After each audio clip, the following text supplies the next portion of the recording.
So you go out and you take some pictures and you want to share them with other people. You want to put them on the internet and stuff like that. So you go online and you look for some places to post those pictures. And you're looking at places like Viewbug, 500px, Flickr, and so forth. So you want to go and you want to share. You notice nobody really responds to any of your photos and you're wondering why.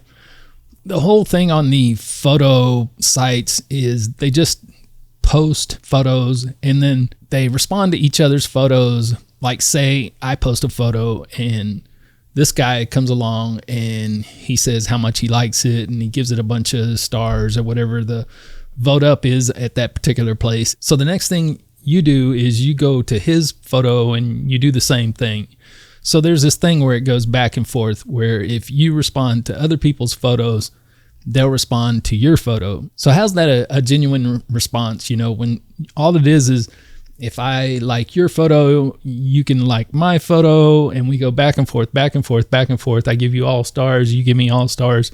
So really, you have no idea how good your photo is, because I've seen people who regularly respond to other people's photos and then they post some craptastic photo and get more response than you would ever imagine on that photo.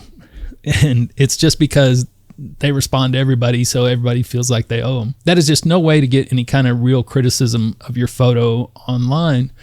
So if you post and you don't do that share back and forth thing, they're not going to pay attention to your photo no matter how good you are. I saw people like Nick Page, who before he got really big on YouTube, he posted on 500px, and I saw where nobody really responded that much to his photos, not like what they should have, because of the quality of the photos. I mean, they were really, really good. And I noticed that there wasn't a lot of comments or anything, but yet you'll see some really bad photos and they'll get all kinds of comments and stuff. And, you know, so much of photography now is, you know, based on nudity and stuff like that. I've seen all kinds of nude photos do real well online and stuff. And if there is nudity, let's keep the art into it. But that's really what sells now, and that's okay. That's fine. But how many pictures of a flower can you look at before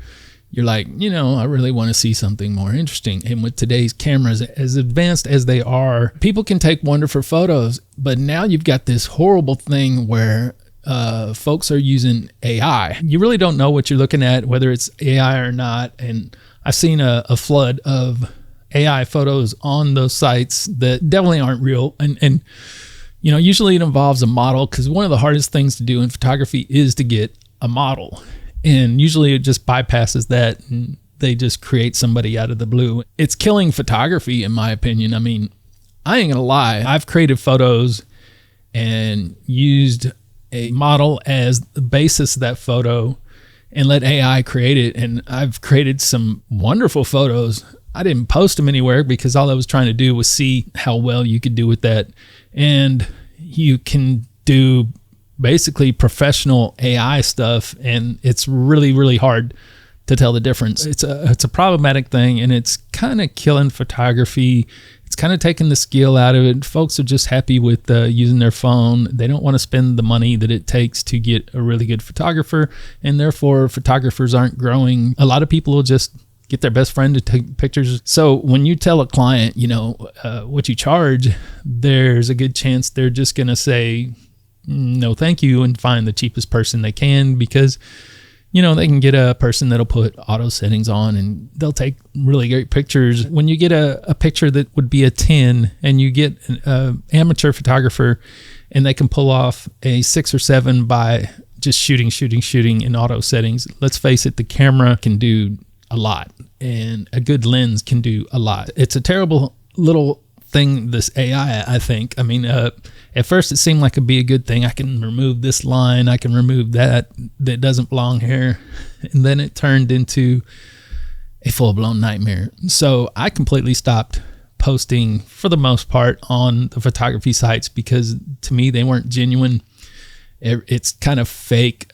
There's a lot of people that are really good, but they're not that much better than other people, and yet they'll get a massive amount of approval, and it's just because they've, gone and posted good things about other people's photos and stuff, which is a good thing to practice if you have time and stuff like that. But I got to the point where I realized that I could do real well with a photo, but it was only because I was liking other people's photos. So to me, that's not where it's at. If you're getting into photography, or if you're already in photography, you might question the UPic, the 500px, ViewBug, Flickr, all that stuff. Is this just like a club?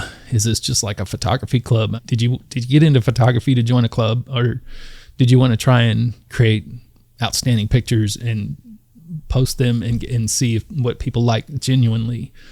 So if you can't get any kind of genuine response, there's really no way to grade what you're doing.